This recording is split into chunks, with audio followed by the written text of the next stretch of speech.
Welcome into another edition of Sports Junkies. I'm Steve Sparky Fifer, along with Gery Woelfel at the other end of the table. Time to talk a little high school hoops. We'll go to the girls' side of things this week with Rob Domagalski, who joins us now from Union Grove High School. Coach, thanks for coming in. First off and foremost, I want to get your take first on Union Grove and the hot start you guys are off to.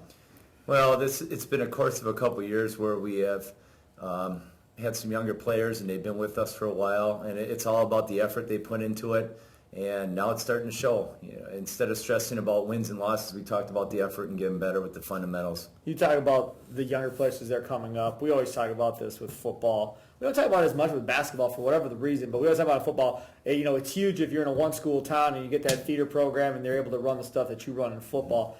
Is it the same way with basketball for boys and girls? It is, and well, I think more so if the youth coaches are concentrating on fundamentals more than the X's and O's, because depending on what kind of player you have, that's going to dictate sometimes what type of offense or defense you run at the high school level. And for example, right now I coach fourth graders. Coach Pettit coaches the fifth graders.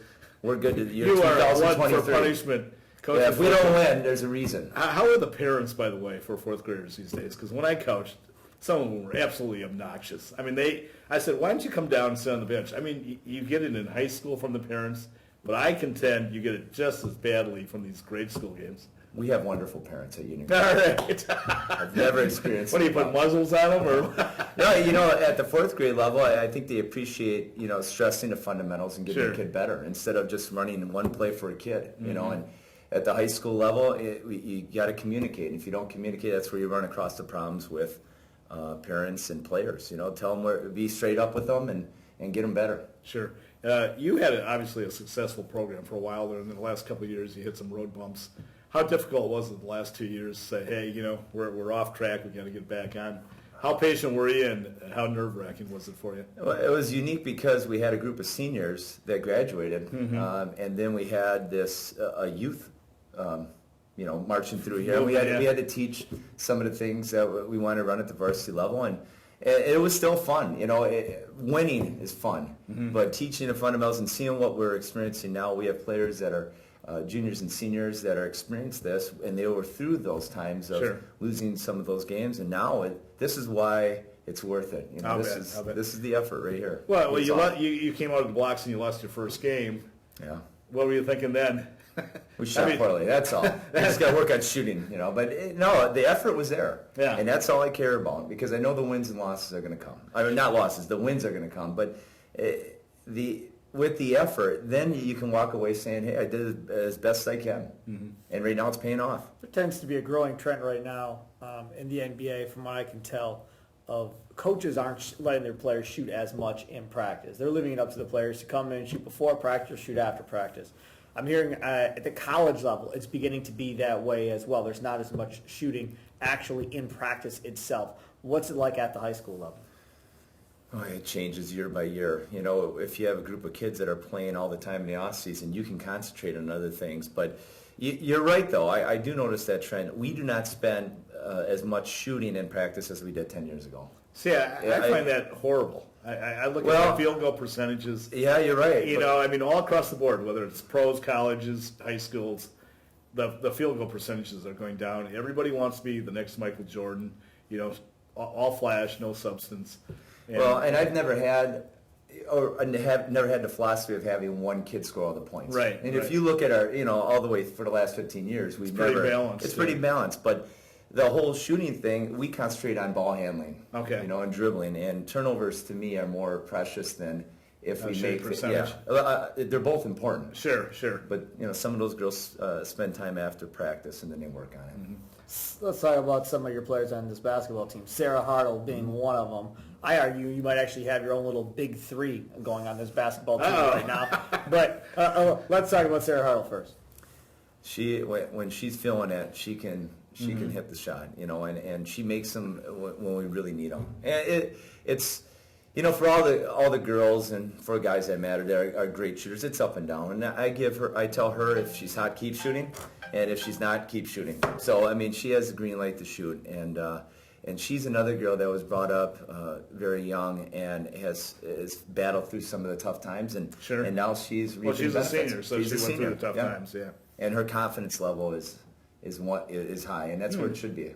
Well, when you talk about being in Union Grove versus being in Milwaukee or being in Chicago or New York or wherever, and you're in a smaller town, and you're the leading scorer on your high school basketball team, and then you start talking about college recruiting and stuff like that, do you find that to be an issue at times, being in a smaller town? Because a lot of basketball seems to be more about what happens in the summer than what it does in the high school season. And that's true. I mean, it's all about the AAU. And traveling around. And do your girls playing the AAU ball? Oh, yeah. We have, All of them do? Well, we have 3 girls playing consistently throughout the year. And then you're competing with people the girls that are playing AAU volleyball and AAU soccer, and it's tough, But if you want to play at a college level, it seems like you're noticed as a freshman, and if you are peaking as a senior, then it's a little bit harder process to get looked at. Yeah. Tell us about some of your other players. We talked about Hartle. Frankie Pettit. Yeah. Do you get a lot of grief from the father, and how you handle his unbelievable. Dog? No. He's the boys coach at Union Grove. So he's been Junkies. And what's nice about the 2 coaching staffs communicate all the time, and we're trying to help each other out, and it's nothing but positives. Is it Wiedner? Is that Widener. Don't worry, you're not the only one that does it. That's one thing I noticed. You got kids that can score. She had, I think, 20 points one game. Last night, Hartle had 22 in another game.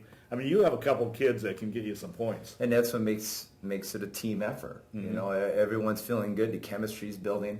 And, it's up to us, the coaching staff, to try to get everybody involved, even if it's not the leading scorer. But Jordan Weiner, just to mention her, she's another one that was brought up freshman year and went through a lot of growing pains as a point guard. Gotcha. And right now, I mean, she's one of the main leaders on the team. Went 8 for 8 at the line yesterday. I saw that. You guys were like, what in the fourth quarter? 10 for 10. 10 for 10, which is pretty impressive. That's all coaching. Well, no doubt. No. Who's your assistants? Yeah, right. Well, they're very good too. There you go. No, but the girls that hit the free throws at the line were 2 seniors, and you can tell their confidence. And maybe a couple years ago, they're not that confident. So it goes with growing up and feeling comfortable out there. And I'm happy for them. They've earned it. Yeah. How much do you emphasize having those seniors working with those younger players in your program as they're coming up? We heard a story, and I'm forgetting, Lake Country Lutheran maybe it was, for their football program or something, where they have their seniors as kind of like each senior is like the leader of his own family. And then they have and football's obviously much bigger scale, but you have 4 or 5 kids, and they take family time, whatever they call it, and then those kids work with that senior, whether it be homework problems, girl problems, family problems, whatever, and he's kind of like, the leader of their little family, and then they go to the coaches if it's something that they can't handle. And I thought that was a very unique way to have the seniors really being the role models type deal, leaders for those freshmen, sophomore, juniors coming up, knowing that at some point they're going to get to do it themselves. How important is that to you? Well, it's important on them becoming just good human beings and leaders for the future, even when they get, go to college and have a family and get their jobs, but at the same time to also carry over tradition. If you're a winning program, you need the older girls to promote success and some of the problems that they went through in the last 4 years and say, hey, look at us now. These are the successes we've had, and promote that with the youth, and it's very important. Those are really good ideas. I mean, the girls come out. I mean, we have ugly sweater night for Christmas and stuff like that. I can't wait for next Friday, and they're going out and buying them today. But you have to do those things to bring the unit together. Right. Kind of bond everybody, sure. Hey, you're kind of in a unique position in the fact that you played several teams from the area. You played Prairie, you played Burlington, and Waterford, if I'm not mistaken, right? Yep. Give us a little capsule comments on each team, starting with Prairie, because Prairie lost Steve Fifer's all-time greatest female basketball player ever. That's just not true. You watch these videos, Gery Woelfel has been talking about Gabby Ortiz for 4 years. I don't want to make a big story on Gabby Ortiz, but I'm out for lunch with Marcus West, who used to be a great player at St. Catharines, and he played at Marquette University. And we were talking about the all-time great players in Racine, right? So we go through our first team, Jim Jones, Karan Butler, blah, blah, blah. We get to the second team, and he's at 4, and he goes, Gabby Ortiz. Get out of here. Yeah. He goes, she can play, Well, she's starting in Oklahoma now. Yeah. She obviously can play. But everybody, thinks this is going to be a down year now that Gabby's left, and I know they're off to a tough start, but they played basically all Division I schools. Your thoughts on them? Well, the words "down year," is a lot of people say that when if you're not in state contention, all of a sudden you're having a down year. Right. When we played them, and I noticed this on film, very disciplined when it comes to offense and defense, and Woodward's going to help them score. Sure. They're going to hold their own, especially when they get into their conference play. Right. Yeah. Waterford? Waterford's good. They have their old team back from last year, and I know we beat them at home this year. Exactly. You beat them pretty well, too, I mean, all things considered. Yeah, well... I don't want to put any pressure on you. No, I'm sure they'll be ready for us when we go to Waterford. Are they the team that would challenge you, do you think, for the conference? They're the ones that were picked to win the conference. Okay. Obviously, we have different plans and different Sure. goals in that, but they're a very good team, and they're well coached. And Burlington, I mean, they're another disciplined team on defense, and they have a very good rebounder, Miss Stang, Sure. one of the better rebounders that I've seen in the whole area. Is that right? Yeah.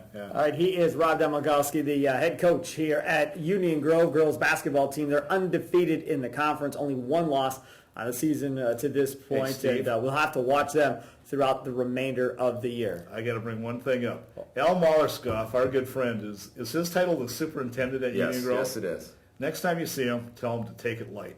Okay. Because I know he's watching this. That's an inside joke, and I don't know what it means. And that'll wrap it up for another edition of Sports Junkies. He's Gery Woelfel, the Racine Journal-Times. I'm Steve Sparky Fifer from Sports Radio 105.7 FM, The Fan. Enjoy the rest of your day.